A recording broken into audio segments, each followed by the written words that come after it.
Super Show. The Croft Super Show. Hey, it's me, Captain Cool, and the Kongs. The Croft Super Shows, starring...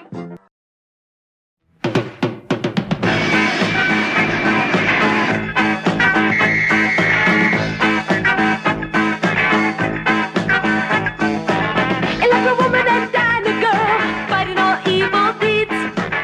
Each writes for a magazine, hiding the life she leads.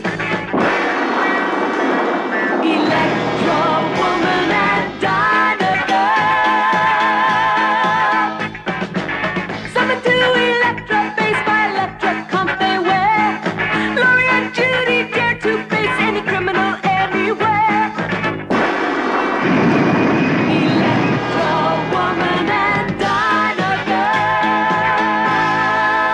Welcome back, citizens, to an all-new episode of the Batcave podcast. It's your old bat chum, John S. Drew here, and we're in the Batcave, but for the time being, this isn't the Batcave, it's Electra-Base, as we discuss Electra Woman and Dyna Girl, the 1970s television segment from the Croft Super Show. And joining me, as he did in our first episode, and he'll be here for the remaining 7 episodes, is the host of the Flopcast himself, Mr. Kevin Eldridge. Hey, Kevin. Hey, John, I am thrilled to be back in the Electra-Base. In the Electra-Base. We had to move things around a little bit, bring out some other computers, and Frank's been standing in the corner waiting for us. I don't think he's allowed to leave. I don't think so either. I've never seen him outside the base. Never did. No. That was one thing with this episode I noticed, though, too, is that he kind of, I know this is going to sound, well, maybe not sound weird. We'll see.Maybe you saw it, too. He kind of stands a little oddly in this episode as he's like in certain scenes. He just doesn't look like he's as comfortable with this one, even though it is a really great episodes, but maybe it's because he can't leave Electra-Base. That could be. Yeah. He's a hard guy to figure out. He really is. And there was something else I caught, too, at one point. They called him Professor. Oh, I think I missed that. That's interesting. Yeah, Electra Woman actually calls him Professor at one point. So I'm like, okay, Professor Frank. All right. Well, this episode's called Glitter Rock. It aired over 2 Saturdays, September 25th and October 2nd, 1976. Once again, written as in the last episode by Dick Robbins and Dwayne Poole. This time, though, directed by Chuck Liotta, who doesn't have a lot of director credits. The other ones are like for Sanford and Son and a couple of episodes of Too Close for Comfort.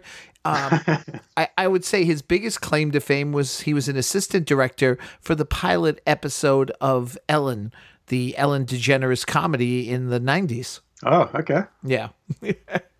From our first show reviewing Electra Woman and Dyna Girl a few weeks back, I know that we mentioned, I think, the comic book, because there was a Croft Super Show comic book at the time. Right. Published by Gold Key. And I was pretty sure that Electra Woman and Dyna Girl were not part of the comic book. But just to verify, I actually dug out my comics. I have all of them here. They made 6 issues of Croft Super Show, the comic book. And unfortunately, I was correct. There is no Electra Woman and Dyna Girl in the comic book. So what you get were Captain Cool and the Kongs, and they're just kind of being little like one-page kind of joke segments in between the stories. But then the comic stories were Bigfoot and Wild Boy, Magic Mongo, and Wonderbug. I'm impressed that you've got all 6 issues. I've got them right here. That is I have cool. a lot of comic books. But that's an obscure one, and that's really cool. That's pretty obscure, yeah. Yeah. That is true. Yeah, I think that's the only Croft comic book series that I have all of them, because there was a Lidsville comic book and maybe 1 or 2 more beyond that. But I was such a Croft Super Show fan that at some point, I didn't have them at the time, not as a kid, but in my later adult years, of course. As an adult, I thought, I'm going to go get the Croft Super Show comics. Some things are important, John. Some things are important, exactly. Now you got me thinking I want to go find them just for even the Bigfoot and Wild Boy segments. Yeah, they're cool, and they all have photo covers, so you get the real actors, the characters on the covers. Very nice. Yeah, they're cool. Yeah, because that's one thing. I think at some point along the line, we're going to review Bigfoot and Wild Boy over at the OSI Files. Oh, that's a great idea. Because, that show had to have been inspired by, I mean, obviously the whole Bigfoot craze, but there was a lot of Bigfoot bionic. going around. Oh, sure. Yeah.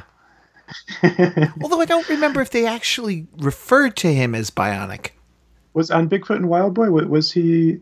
So I thought it was just a fully natural Bigfoot.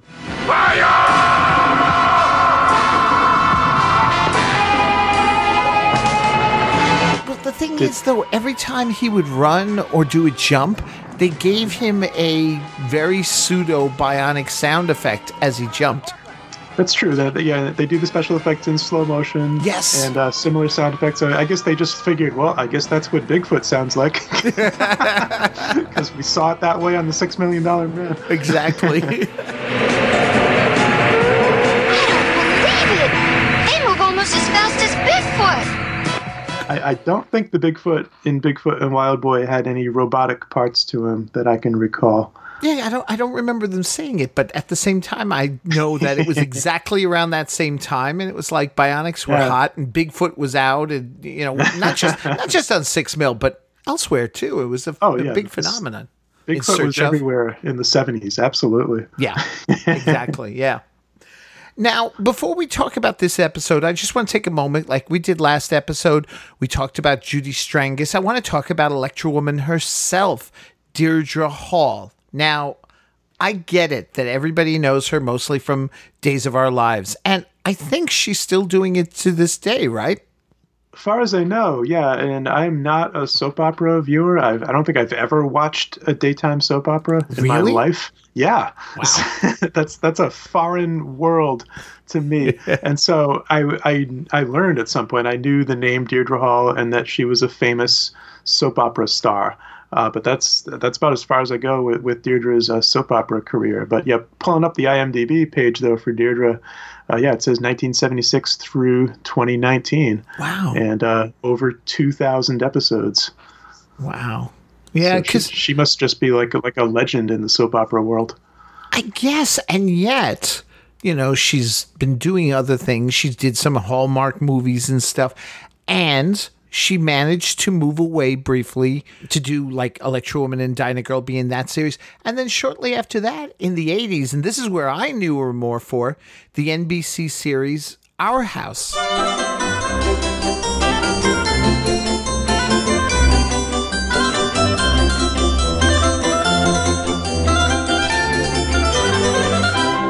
Yeah, that's really her... The only other big credit of hers that I was familiar with, because I watched that show also. I remember Our House. It was kind of a sweet family drama with Wilfred Brimley and Shannon Doherty. Yes. It was a nice little show. It was like a Sunday evening show, I think. So that tended to be on the TV with my family. So I did see quite a bit of Our House. And I think it was one of the last Family Hour programs, because they always kept like 7 to 8 or 8 to 9 as a family hour. You put the more risque, like Three's Company went on at 9 o'clock. It wasn't at 8. This was wholesome. I loved it. I mean, I was a big fan. That was a nice show. And what was it, NBC? You said? NBC, yes. Okay, so that makes sense. So that would have been, we've got to throw something up against 60 Minutes. Right. Because that was always, the other networks had that issue of what do we do?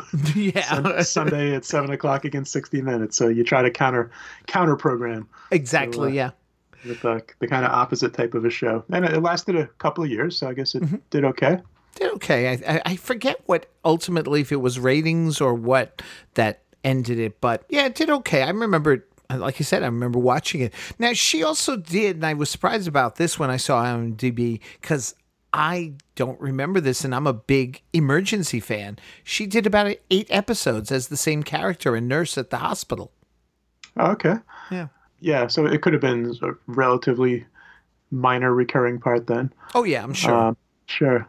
But yeah, I think those were. I mean, Electra Woman and Dyna Girl obviously is what I know her best from. Right. Just looking at the timeline. I mean, Electra Woman was 1976, and her Days of Our Lives run started that same year in 1976. So I wonder what the timeline was between the two jobs. Interesting.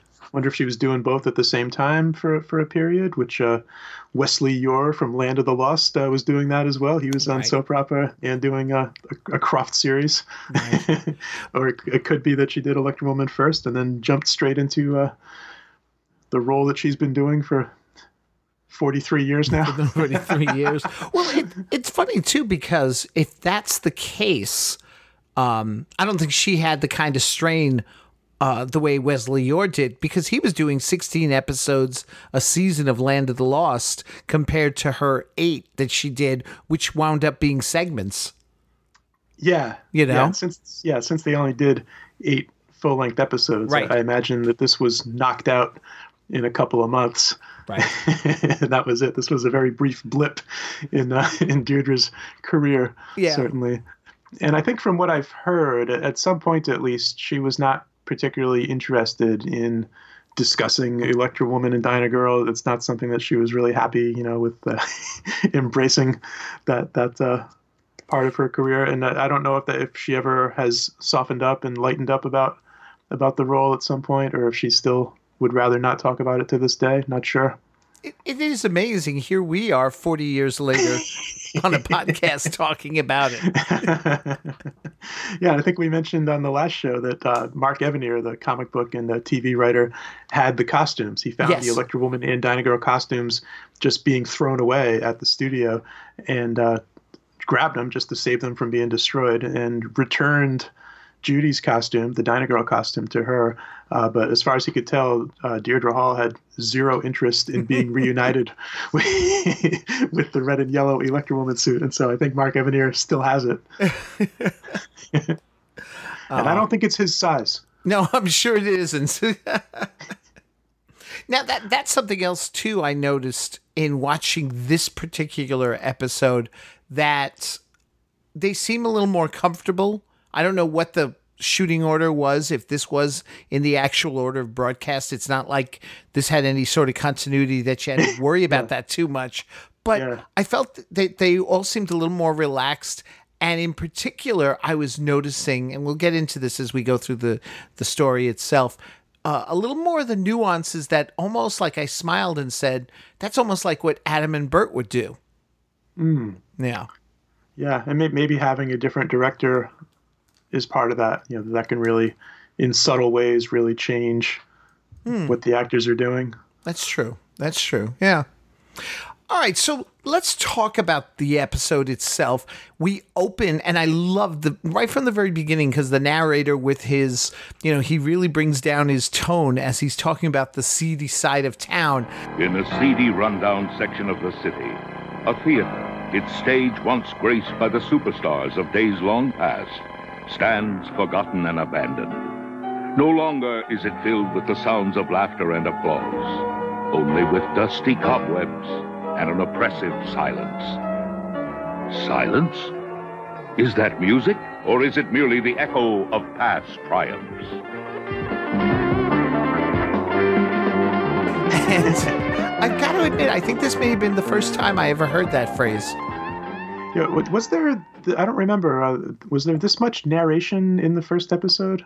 Not this much, no. Yeah, it kind of threw me when the show started. Like, who's this? I don't remember that much of a narrator from episode 1. But yeah, we're shown the seedy side of town and the Magnolia Theater. Yes, yeah, and in a way that also reminds me of Batman, because when the first episode with the Riddler was on, there wasn't a whole lot of narration at the first one. It's the second one that William Dozier really kicks in. And the narration really was its own character on that show. Yes, yeah. But I did like that. We go inside the theater and we see Sideman first coming in, his ears stuffed with cotton, so he's not caught in Glitter Rock's guitar riffs. Mm-hmm. And wow, look at Sideman, right? If there was any question as to what decade we're in, Take a look at this dude. I know. Oh my! So this is actor. The actor's name is Jeff David, and I looked him up. Pretty decent list of credits all through the 70s into the early 80s, and it looks like mostly voice work. Did a lot of cartoons, a lot of voice work, and some little one-shot appearances on TV shows here and there as well. His big thing for me when I saw him on IMDb was he was the voice of Crichton on the second season of Buck Rogers. Yes, Yeah. yes, yeah. So it looks like that was a regular voice part ongoing for a good chunk of that season. Yeah. Right. And it's funny because Crichton was so kind of like very authoritative and a little stuck up. And then you see him here as Sideman. You're like going, he's Crichton? I'm seeing voice work on Jana of the Jungle and Captain Caveman, Godzilla. So I did quite a bit, and a couple of Bionic credits, I think, which I knew would be of interest to you. Yep, both the $6 Million Man and the Bionic Woman. Wow. Nice. But that's a serious 70s curly mop of hair and mustache. Yes. Sideman, you are indeed a dude for sore eyes. Did you say something, Glitter Rock? Cotton in your ears again. Hey, man, I really dig this gig you're planning. But you know, the last time I heard those freaky chords, I couldn't stop myself from walking into a wall and almost busting my nose. Fantastic. Must have been my rendition of Straighten Yourself Up Tall and Bump into the Wall. You know, you can almost make people do anything with those guitar arrangements of yours, huh? Right on, Sideman. And this is going to be the gig of all gigs. My new #1 single. Take over the world.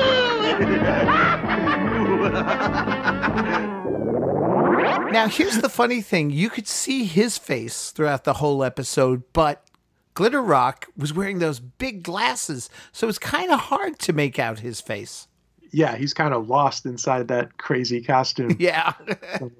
The costume is at the same time very concealing and also way too revealing. Yes. For my taste. Yikes. Yes. But yeah, we meet Glitter Rock, and Glitter Rock was actor John Mark Robinson. And so, of course, I looked up John Mark Robinson, and kind of a similar sized set of credits they have listed for him. Again, a bunch of TV shows through the 70s and up through the early 80s. He was a regular on a show I just barely remember, but a comedy called the San Pedro Beach Bums. Do you remember that? I remember that. That was like guys on a houseboat. Mm-hmm. Was not around for long. I just barely remember the show existing, and I know that the only thing I remember is that one of the other regulars on it was Stuart Pankin, who we knew in the 80s from not necessarily the news. That's right. Let me see. Other than that, another Bionic credit on this guy as well. Yeah, he was actually in the pilot movie. The very beginning, right? Yep. 1973. Wow. Yep. Do you remember what his part was? He was one of the aides in the background working with Rudy Wells. I don't even remember if he had a line. Maybe he did. The only other one I remember talking to Rudy was Olan Soule, who was the voice of Batman in the Super Friends. Yes. Yeah. Oh, that's cool. Yeah, one of the great Batman voices, I think. He was terrific on that. He was. And that's an Electra Woman connection as well, because Norman Alden, who plays Frank, was Aquaman. Yes. Yeah. On the Super Friends. We'll have to talk about Norman in detail on a future episode, I assume. Oh, yes, we will. Definitely. The other credit on John Mark Robinson that popped up for me was his most recent acting credit that is listed on IMDb is from 1981, but that was The Facts of Life. Yeah. And that was a pretty memorable Facts of Life episode, because they got into some deep kind of creepy subjects on Facts of Life from time to time, and that was the episode where Tootie gets kind of swept away into the world of modeling, but she's way too young, and she's just hooks up with this creepy photographer who's just shooting these young teenage girls in a creepy modeling studio. And That's your creepy photographer. Was Glitter Rock. And we never saw him again. We never saw him again. It's funny, too, because when I was looking at the IMDb page, I said, okay, the glasses obscure him, the hair, the whole thing. Let me see what he really looks like, because I can't remember the face too much. Yeah. Every single picture on his IMDb page is from Electra Woman as Glitter Rock. Every picture is the giant green wig and the star-shaped sunglasses. Oh, that's such a fantastic costume. It's a fantastic costume, but that's your whole legacy is when people go there, they see Glitter Rock as your main picture, then you go through the images and it's all Glitter Rock. I'll have to pop in my Facts of Life DVDs later on for a closer, if creepier, look at Mark Robinson. And of course, those glasses, I mean, I think they were inspired by Elton John, right? Because he had star-shaped glasses like that. Yeah, well, this was the glam rock era. So when they call them glitter rock, but, glam rock was the term I think that was used even more. But that's when the crazy visuals were such a huge part of rock, and David Bowie and Elton John certainly, and Kiss eventually, and so many of these acts. It was just all about outrageous, glittery, cartoony visuals, which is what they were basing this whole character on. And it's kind of funny that Captain Cool and the Kongs, the hosts of the Croft Super Show, was a glam rock band as well. Yes. So we've got glam rock within glam rock at this point. Now, one thing about Glitter Rock is that he reminds me, not so much with his appearance, but his whole method of operation and everything. He reminds me of the Music Meister from DC. Yeah, certainly. Yeah. There have been some music-themed villains over the years. Yeah, Music Meister, absolutely. Pied Piper. DC, yep, that's true. Music villain. There have been a few. They're usually pretty ridiculous. That was one thing. That was one thing they managed to avoid in Batman, was when Liberace appeared as the Great Chandel. They didn't have him have his music like control people. They missed an opportunity. They did. They did. I've been doing like some reading through old newspapers, finding articles about Batman, the series in '66 and such. And apparently, in a lot of these papers say the same thing. It was Liberace's idea to be the Great Chandel and have a evil twin brother named Fingers. Oh, that's fantastic. So I just thought maybe they'd done something to, hey, we got this character and he's musical, let's bring Liberace in. But this was something he was pitching to them in the first season.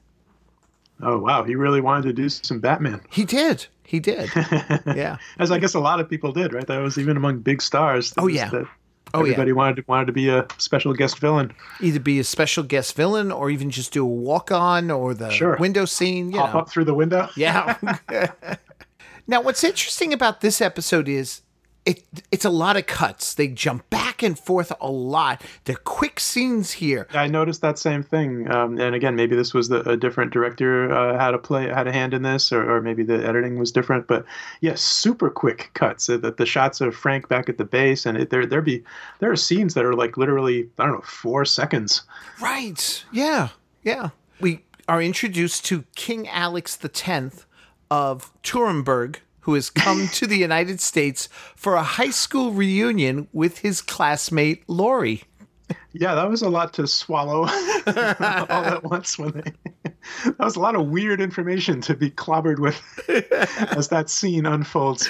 Yes. A lot to take in there. Yes, here's this young man who is royalty, evidently, a king from a foreign land from Turenberg, who for some reason seems to be quite American in his look and accent and education, because for some reason he went to high school with Electra Woman. Yes. That's really weird. They don't really explain what in the world he was doing going to high school there. Well, see, and what gets me is then we get a little background with Laurie, too. It's like, okay, she's going to a reunion, so at least 10 years, because back then, reunions probably started around 10 years. Nowadays, like mine school has them starting at 5, but... Yeah. But now it's, back then it was like 10. So, okay, so Laurie's probably about 28. Sure. I don't know. I just love like getting these little details and stuff. Yeah, it's fun to fill in the bits of history that they wouldn't even bother to go out of their way to explain, but you can infer some details like that she must be 27, 28. Sure. Yeah, exactly. Yeah. So let's see. So this king, this king, who's the king, right? Yeah, King Alex. King Alex, who's looking forward to hearing some rock music because they don't have much in Nuremberg, apparently. King Alex the 10th. Let's see. He was, and this is our final actor that we're going to meet for this episode was Michael Blodgett as King Alex the 10th. And what did we learn about Alex? His career goes back a little farther than the other actors, and then he's got credits going back to 1963. Mm-hmm.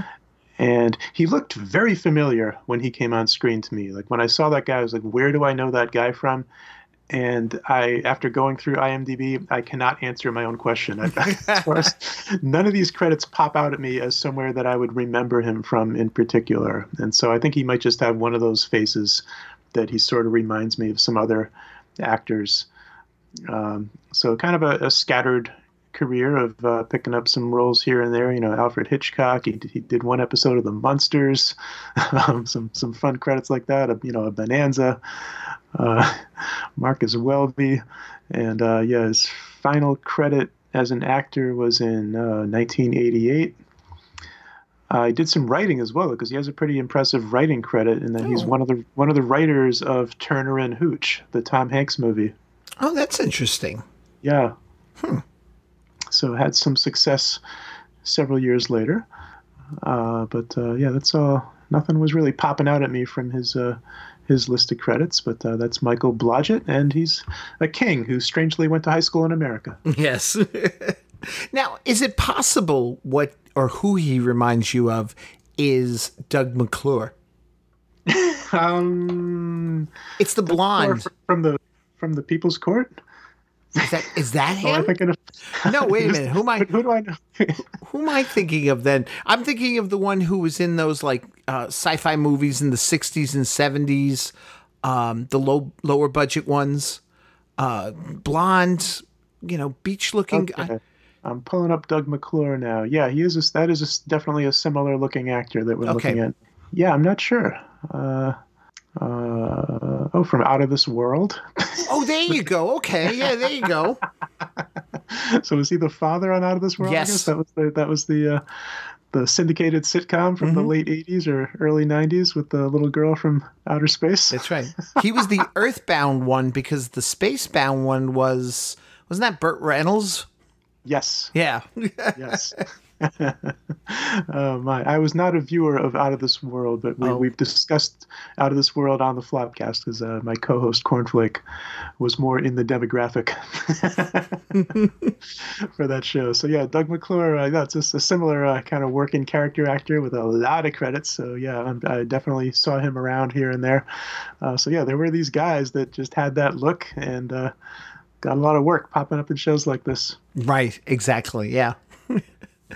Now, like you said, some of these scenes, because he talks about rock and roll music, and we cut away very briefly down to Electra-Base, where Frank is alerted by Crime Scope of activity. He makes a comment about it, and we cut back to the king showing off his key that he wears around his neck. The rock in that pendant is enough to make me swoon. This, Judy, is the key of Tarenborg. Whoever possesses it rules. Can you imagine what would happen if that fell into the wrong hands? Alex, your room is upstairs on the right. Why don't you go ahead and unpack, and Judy and I will check out the rock concerts for you. Thanks a lot, Larry. It'll just take me a minute. Okay, good. That's how it works, right? If you can wrestle that key away from the guy, then now I'm the king of Nuremberg. One little detail I noticed that I don't think we learned in the first episode was that this is their house. Laurie and Judy live right above the Electra-Base. Because it looked like they jump into the elevator, just led straight down from their house down into the base. Right.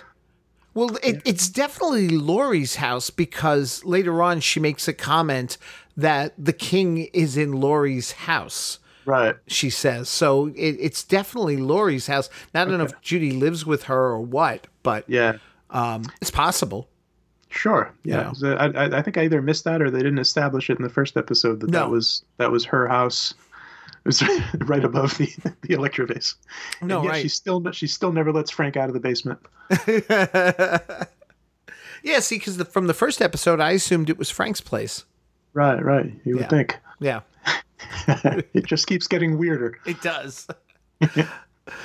Now, the two are alerted by a signal on the wall from Frank, so they send Alex off to go unpack in his room as they descend into Electra-Base. Now, this time, though, it's interesting. They don't make the change. They come out in civilian gear. Hello, Frank. Hi, Frank. Yes, hello. I want you two to have this attachment for your Electra-Comps. I hope you won't need it, but you see, I am concerned about the safety of your young king, Alex. A lot of people would like to get their hands on the key of Tornborg. Yeah, that is interesting. Yeah, so it's not an automatic costume change every time you hop in the elevator. No, it's not. And kind of, when I think about, again, going back to 66 Batman, even when they were just in the cave, like coming back, like they never even take off the mask once in the show. Yeah. Oh, that's interesting. Yeah, they were committed. Yeah. If we're in the Batcave, it's masks are on. Yeah. That's good. But once again, I was also amused though when they were standing there in her house talking with Alex. They're in civilian clothing. They're still wearing those giant Electra-Comp things on their wrists, and no one ever questions, "Hey, what's that giant crazy thing you're wearing?" Exactly. Well, it gets even weirder later when he sees Electra Woman and Dyna Girl, refers to them directly as that, and never once says, "You look like my friend Laurie and Judy." No, that's true. They're the Laurie and Judy don't really disguise their faces too much, do they? They don't. When they switch. I mean, Judy's got the pigtails when she's Dyna Girl. Yes, there you go. Unrecognizable. Unrecognizable. So Frank wants to add an attachment to the Electra-Comps as added protection for the king. He's concerned about him. But what's interesting is he doesn't tell the two of them at all about CrimeScope acting up. Yeah, why spoil the surprise for later? But their stuff doesn't work. Oh my gosh. I didn't get that. I'm like, we get that little insert, and it's not even like I brought you down here because CrimeScope says something's up, but we just don't know what or whatever. For that matter, I find a lot of times in the first and in this episode, there's Frank referring to CrimeScope as like, come on, CrimeScope, give me more power. Don't go. And I'm like thinking, would have been cool if CrimeScope had a voice. That really would have been cool. Yeah. Could have been a fourth regular character on the show. Right, could have been CrimeScope, sure. Because they would have had to pay somebody else. It is interesting, though, just how much attention they pay to the tech and to the equipment that they use. They're constantly discussing the comps and the effects and what it can do and working on it. And there's a lot of kind of almost, technobabble type conversation throughout these episodes. Probably more so than you would need when you think, all right, it's just a silly superhero show to entertain the kids. They seem to put a lot more effort than was even necessary into emphasizing the tech. Right. But that's the thing though, is that as a kid I did appreciate it because I couldn't be Electra Woman, obviously. So who have I got? I got Frank, and Frank's there, and he's getting upset and he's pushing buttons and he's talking to CrimeScope. I could do that. So that's what you aspired to be. I want to be a grizzled, miserable old man slumped over wearing a brown sweater in a basement someday. Someday, that's what I'm looking forward to. And then $6 Million Man would come on the next night and I'd completely forget about Frank. There you go. All right, we cut away then to up above as Sideman shows up at the house with an invitation for a command performance for the king. And he tells them they must leave right away. And I like that even Alex even points out this isn't how a command performance works. Right. I thought I was the one doing the commanding. Right, exactly. Usually as king, you're not presented with your information that you will be attending a command performance. Right. Yeah. But that's how it works here. That's how it works here. It's America. Yeah, you should know that. You went to high school here. You should know. We cut back down to Electra-Base where Frank has come up with an Electra vibe. That already just sounds wrong. But that can destroy boulders and walls, but can also shatter glass when it is finally tuned correctly. Yes, and then we get to get a little demonstration with the little brandy snifter or whatever that was, which for some reason was perched on top of a disco ball. That's Frank for when he's alone. Has a little fun down there during his downtime. Yeah. It's time to just want to dance. Right. We cut away. And again, this is another quick one. The Royal High Dude is in for a concert he'll never forget. Courtesy of Glitter Rock. And then we cut back to the house where the two have gone upstairs and they see the invite, no king. And it's funny because they're looking at it. And at first, Laurie's kind of giggling. And of course, he went off to see a rock concert. But then suddenly the two of them go, oh my God, it's glitter rock. And the only thing I could think of that brought them to that conclusion is the glitter that's around the invitation. Yeah, it was sort of a glittery invitation, and that's all they needed to put all the pieces together. This is an abduction. This is an abduction. We gotta get to work on this.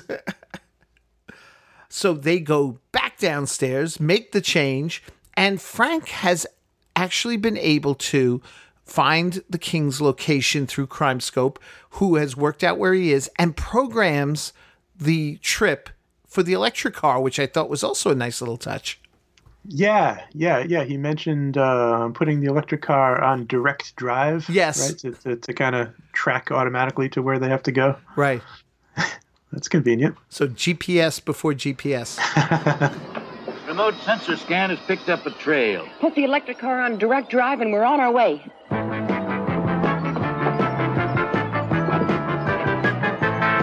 Now, did you notice this time around, though, we get more of an exit scene for the electric car as it moves through a tunnel and all? Right. Yeah, that was very Batcave-ish. Yes.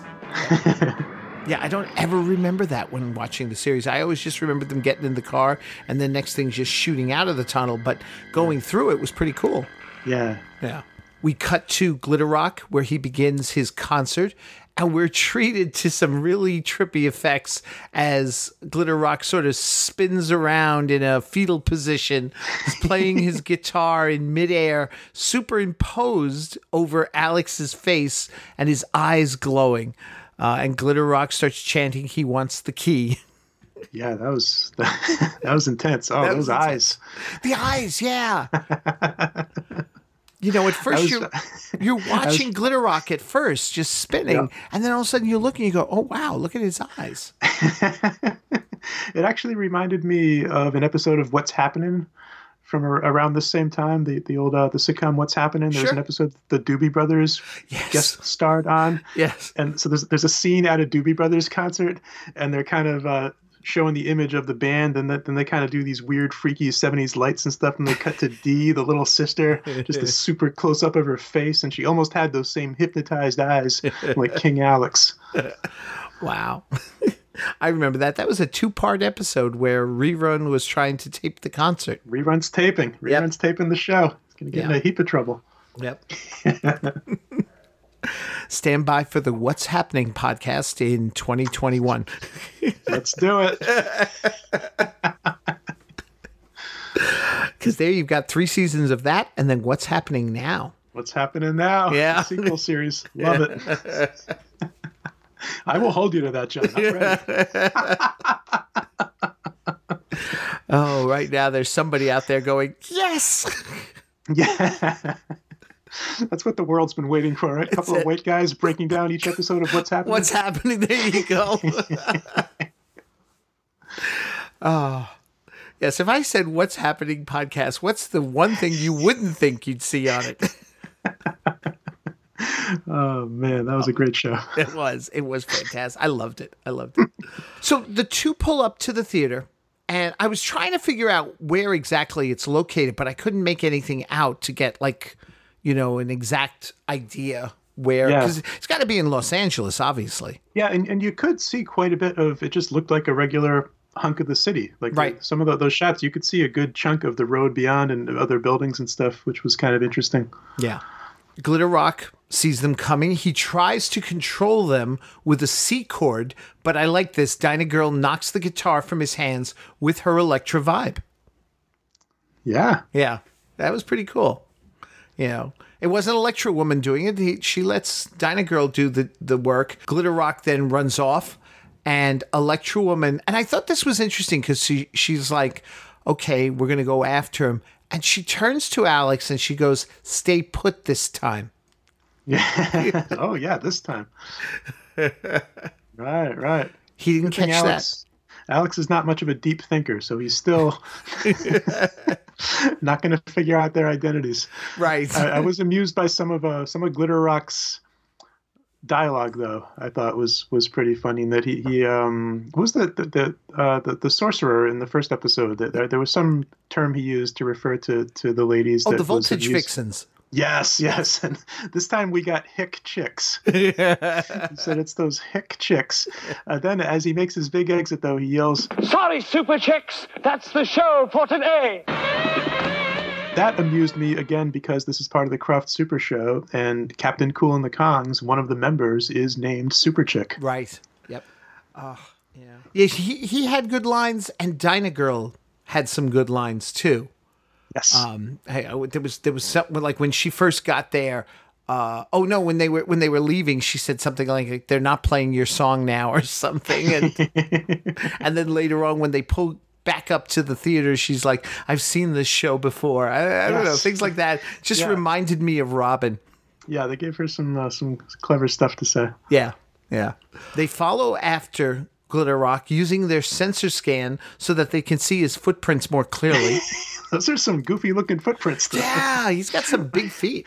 What kind of wacky, like, disco dancing shoes is he wearing? Those were very silly, cartoony footprints like you'd see in a Pink Panther and the Inspector cartoon.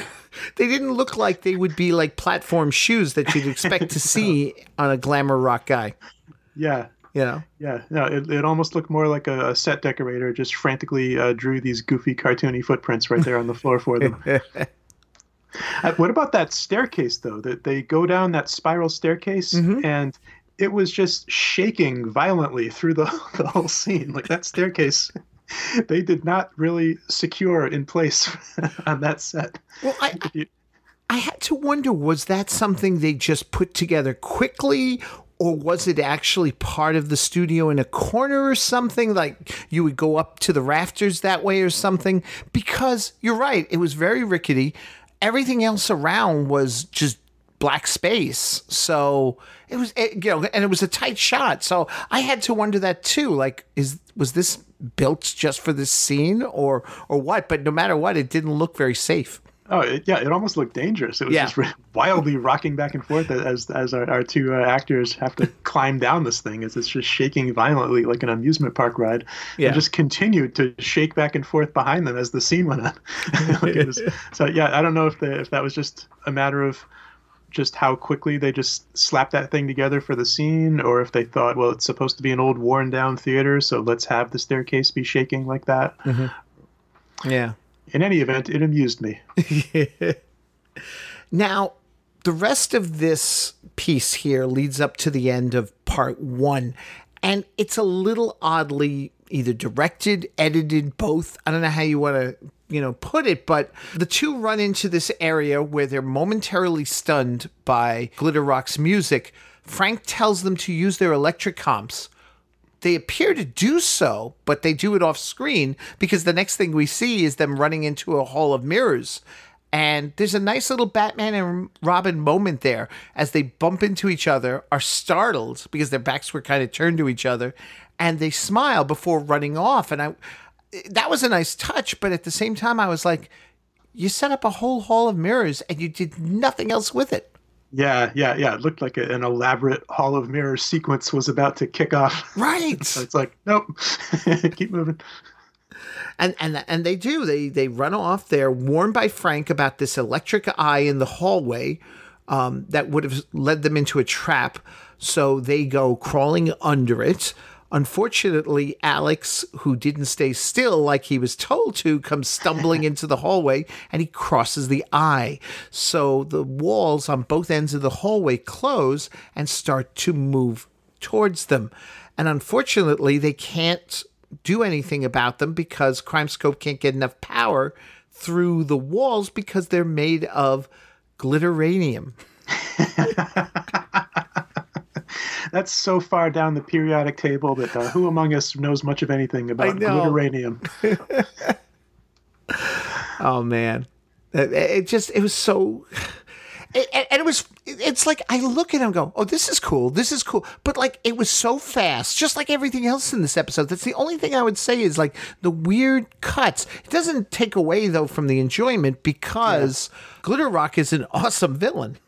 Sure. And some of, it ends up being kind of awkwardly paced, that whole sequence leading up to the walls closing in. And it's possible that they shot more with the mirrors and then just had to cut it out for time, I suppose. Right. You know, I'm sure a lot of compromises and decisions have to be made during the editing process to get it down to exactly what length it needs to be. Right.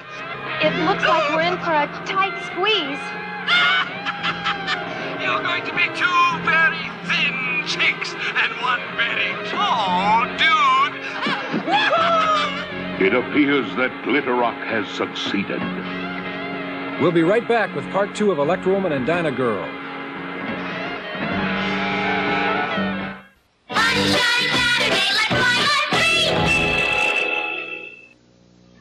This is Al, trying to clear his dry throat, and his son about to help him out. Hey, Dad, look what I brought.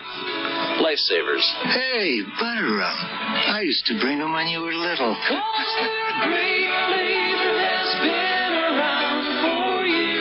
That does the trick. Want another one? Sure. Then let's save the rest for the next time. We'll come back here again. Wonderful.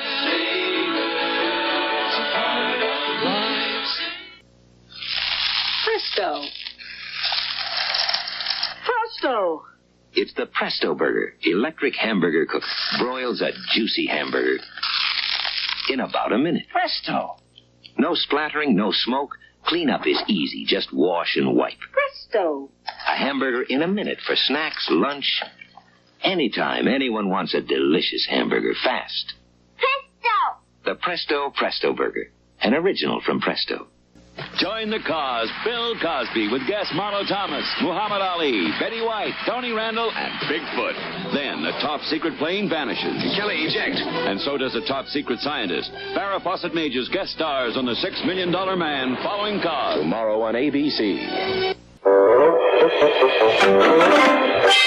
So we come back after the commercial break, and Electra Woman figures out that if they concentrate their remaining power on the eye, which triggered the whole trap, it should stop the wall's movement. Okay. I mean, I don't know how, but that's okay. I'll take it. Sure. We got another good line from Dyna Girl in there as well, because I liked how she described the situation as Electra-tight. Yes. And then she also says, now I know what a sardine feels like. Yes. Oh, yeah. So they both, use their electrocomps and again, fine tune it for, specifically at the eye, blow it. The walls do stop. In fact, they retract. Sure. Yeah. And so they get out of the theater figuring, Glitter Rock has gotten away, not realizing he actually just stayed behind. And this is kind of cool too, because Sideman is like, oh, we could do a lot of robberies and stuff with this. And Glitter Rock's like, I'm not interested in the country, to be the king now that I have the key. with the stone from the key, he says he can rule the world. Yeah, that was interesting how there was this whole much bigger plan. Right. Is revealed and for the second half. Yeah. I like that. Although it was hinted at certainly in that his song that he showed us at the beginning was "Take Over the World." Yeah, that's true. That's true. Yeah. Yeah. Frank, King Alex is safely back at Laurie's house. Have you managed to relocate Glitter Rock? Well, Crime Scope is working on it, but there's only one sample of Turonium in this country. The crystal in the key of Tornborg. Correct, Dyna girl. Crime Scope has picked up some energy impulses. The abandoned theater. Well, he never left. I wonder why. Come on, Dyna girl. Intermission is over.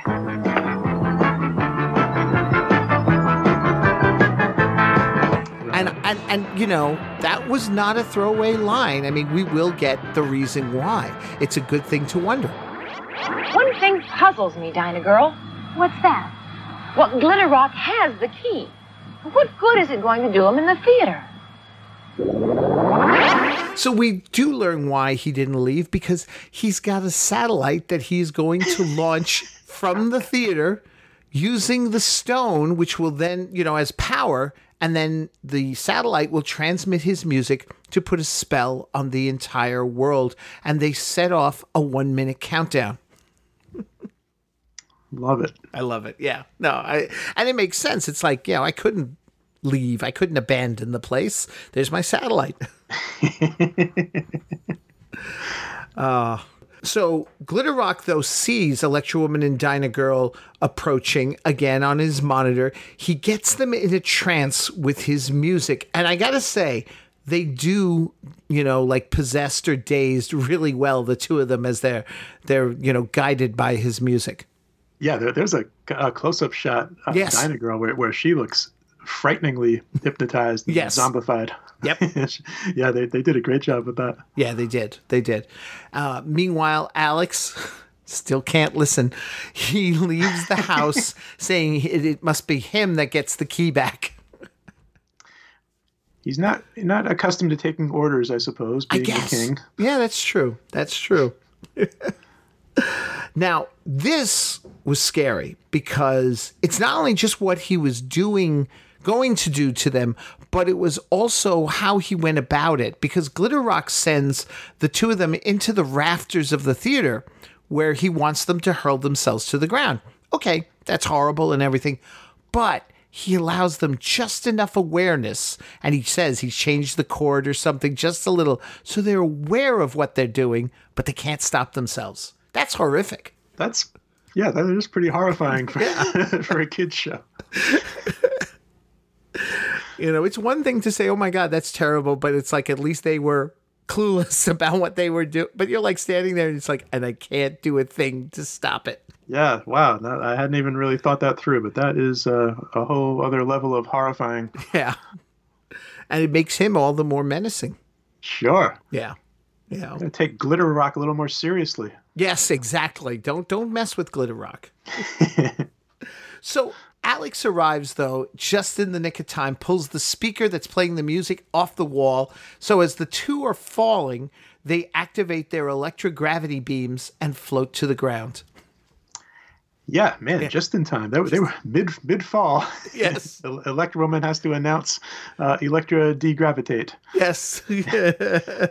And it was, as Electra Woman effects go, it looked pretty good, and that it was a more convincing floating to the ground than we got in episode 1 when they had to do that escape from the tiger cage area, and it kind of all happened off camera. Right.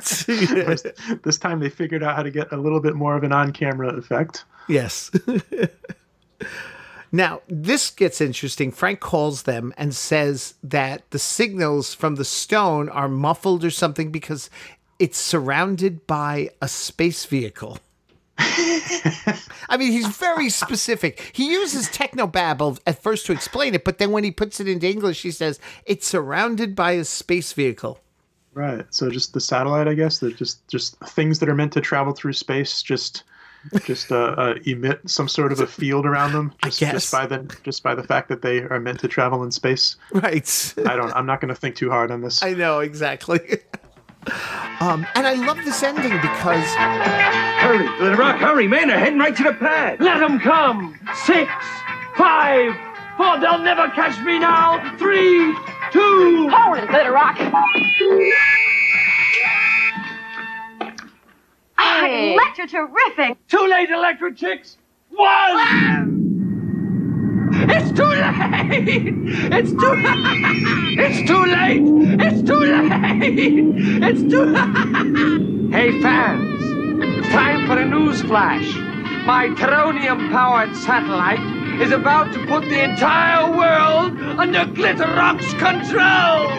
Like terrific, Glitter Rock. I mean, talk about making it to the top of the charts. You're going to make it to the top of the world. Not if we can stop that satellite before it goes into orbit. King Alex, you stay here. Keep Dyna Girl's Electrocom trained on those 2 sour notes. Let's go. This is going to be a royal pleasure. I was getting a little concerned about how deep into space can this Electra car travel? Well, how deep could it go? And the whole time, they never put, a cover on them. They're in open. Yeah, I was thinking they're going to lose consciousness at some point, aren't they? As the atmosphere is getting thinner, they put on a helmet, do something, because the satellite was traveling in space, essentially. It was out there in the darkness of space. Oh, yeah, it was. Electra Woman and Dyna Girl in the car never got that deep. It was still blue sky around them, but they had to be really approaching the upper atmosphere, and they were close enough that they were just looking ahead at the satellite and aiming at it. Right. Put on their Electra force field around themselves with their... Well, they only had one comp. That's right. Yeah, they had to leave a comp back on the ground with Alex. They used the super Electra boost at one point to intercept the satellite. Yep. And I did like that whole thing of where they said to Frank, "We're not catching up. You need to give us a better trajectory." I mean, that does kind of make sense. You know, that you could do that if you had a better trajectory. And then you add the boost in, you could catch up. I did like that. We have a flying car. That's pretty good, but it's not the Enterprise either. Right. But it's also not always about speed. It's about the angle at which you're flying. Yeah. You know, I don't know. I thought that was actually pretty good. And once again, it's Dyna Girl, because Electra Woman's flying the car. So Dyna Girl's wearing the Electra comp. I guess Electra Woman gave her hers. And she uses the Electra vibe to destroy the satellite. Yeah, I forgot to look closely. If we really study them, do they just have one comp? Because I started wondering, as soon as they handed over a comp to Alex, I started wondering, is there going to be a continuity error that next time we see them, they're still each going to have their own comp? But then I forgot to look. Okay, you know what? I will look and I will do the screen grabs and see. So this way we can put that as well in our show notes and on the Facebook page so people can see if that was the real deal or what. Yeah. Somebody's got to do it. Yeah. I love that 40 plus years later, this is what we care about. That's right. My wife is so proud of me. Deirdre Hall does not care about any of this, but man, we sure do. Yeah, I don't think we'll ever have her on the podcast. Oh, that's okay. I have certain things that I accept in life that I will never have Deirdre Hall on the podcast. Yeah. I will never have Helen Hunt on the OSI files because she doesn't want to talk about Bionic Woman. Yeah, and that's, again, Deirdre Hall. That's nothing against Deirdre Hall. No, exactly. If she is not interested in this ancient goofy project from 40 plus years ago, that is her right, and that's fine. Absolutely. There are enough drooling nerds like us that are still obsessing over this stuff that we're fine. No, absolutely, and it doesn't change anything as far as like my opinion of her performance. I loved her in that. I loved her in Our House. It doesn't matter. It's all good, but it's just funny. Yes. So we cut back to Electra-Base later on, and we learn, and I'm just trying to figure out, this is one of those things that you wish that maybe a few more minutes of time. With the Teronium crystal replaced, young Alex has had the key of Tornborg put on permanent display at the National Museum and called for the country's first democratic elections to elect that country's leaders. That's an excellent story, girls. Thank you, Frank. And we made sure that Glitter Rock and Sideman got their complimentary copies at the state prison. So he's just surrendering the throne, surrendering his crown, his title, I guess. Yeah. Which is, I mean, okay. But yeah, based on what? I guess is it just it's too dangerous if I'm wandering around with this king. There could be glam rock themed villains trying to destroy the world, so it's better off that we just elect a president instead. Yeah. I guess is the lesson. Okay. I guess. Hell, even a throwaway line to the effect of he wants to go tour the country and see concerts. You know? Right. Bay City Rollers are coming to town. Right. How can I go on being king? Or even better, his first show is he's going to go see Captain Cool and the Kongs. Oh, that would have been perfect. Bring it all together. There you go. Yes. But no, he didn't. Oh, well. And one other thing, too. When did Judy say she would get a picture of Glitter Rock for Frank? Yeah. At the end, it's like she's just going to a picture of Glitter Rock in prison or whatever. Right, yeah, but she says, I promised you a picture. Here it is. It's like, when did you promise this? They have some weird conversations there in the Electra-Base sometimes. I think. Those long, dull stretches during the week between episodes. Right. Oh, man. But overall, all right, so if I were to ask you as Dyna Girl, how would you give this an Electra exclamation? I guess we have to say this was Electra glittery. Okay. Because there was no shortage of glitter. I mean, he did not... he lived up to his name. He did. His giant green mop of hair was glittery. Everything about him was certainly very, very glittery. He was Glitter Rock. Yep. I dare say that, his performance too, whereas in the last episode, the sorcerer was a bit of a ham at times. I didn't see anything hammy. He really jumped into the whole glam rock with the way he talked and moved about, and he just seemed like he was having a lot of fun doing this. Absolutely, and just the maniacal laughter, that kind of even almost Mark Hamill-ish Joker style, just crazy, scary laughing all the time. Mm-hmm. Yeah, he was going 100% the whole show. Yeah, I agree. I would say Electra vibe, because I'm digging the vibe on this one. Absolutely. And I would dare say this was even better, and I enjoyed the sorcerer. This was even better than the first one. Yeah, I agree. Glitter Rock, your villain is a glam rock themed dude named Glitter Rock with a giant, crazy, green, glittery wig. You can't top that. You can't top it, no. It makes me wonder, though, had Batman been able to continue for several more seasons into the early 70s, could there have been a glam rock type character, or would they have just gone maybe with Pied Piper, or I don't even know if Music Meister was there in the 70s or if that was a later creation, but I know Pied Piper was, if they could have done something like that for Batman. Yeah, it's certainly, when you think about the things culturally that happened, not long after the Batman series ended that they didn't get a chance to explore on the show. They were there. It was the hippie era, so there's plenty of 60s hippie-ish stuff around. But yeah, if they had kept going into glam rock and punk rock and everything that was happening in the 70s, that it would have been amazing to see what they did with that. Yeah, I agree. But at least Electra Woman and Dyna Girl got to do it. Yes. Yes, they did. And they again, that's why I'm doing this here. To me, this felt like a Batman episode. And this one in particular, just the little nuances with their performances, the villain. I in the back of my mind, I know I'm going to sound a little heretical to some people, but he had that same manic joy at doing this part. I felt that Frank Gorshin did with the Riddler in a 70s kids Saturday morning tone. I mean, but there was just something, and the fact that he was as sadistic as he was to make them aware that they were about to die. Yes. Yeah, I totally agree. Yeah, I mean, it's a Saturday morning kids show, so it's not on the same level that we got on Batman 66, but for what the show was, what they had to deal with, what they were working with, they really delivered. Right. Exactly. Yeah, I agree. So as we come to the end of this episode, Kevin, I just want to give you a moment. The Flopcast.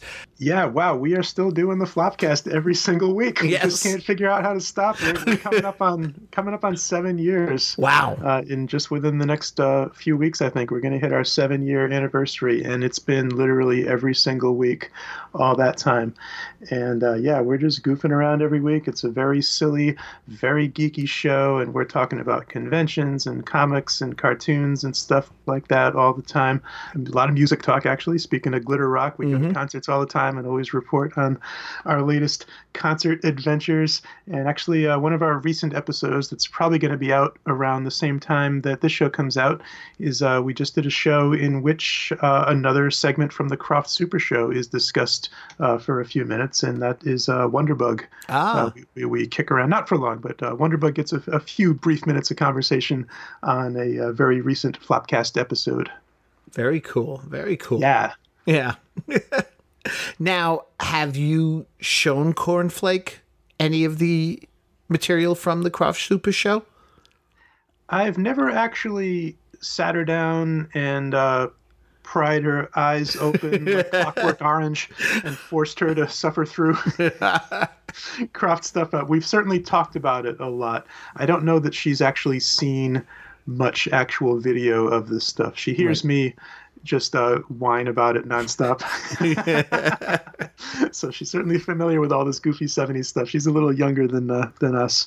Right. So I don't think she's actually watched too much of it. That's a great idea, though. I did make her watch the Star Wars Holiday Special this past year. Yeah, I remember that. Yeah.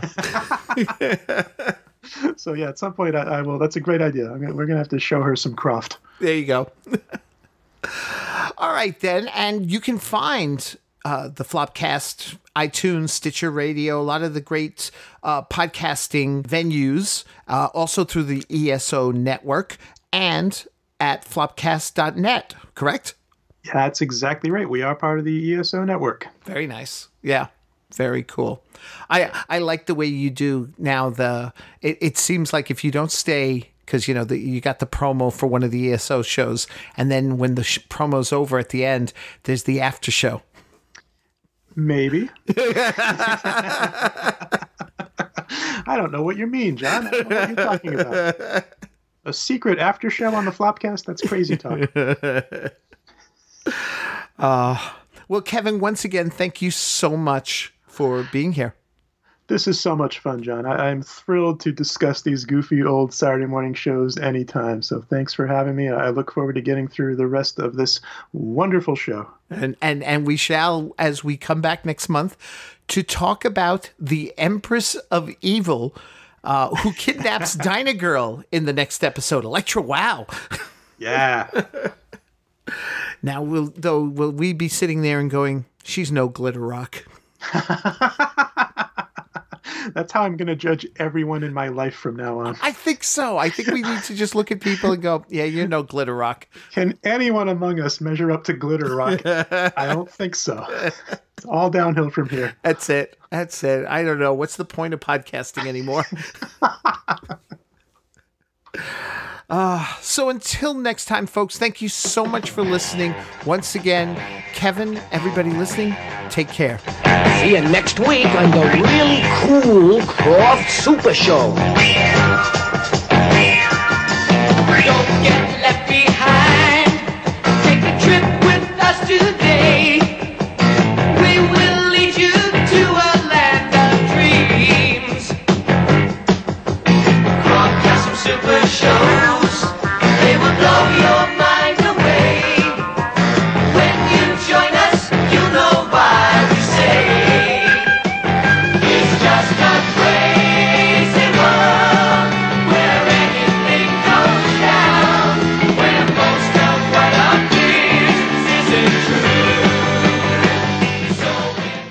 Thanks for listening, chums.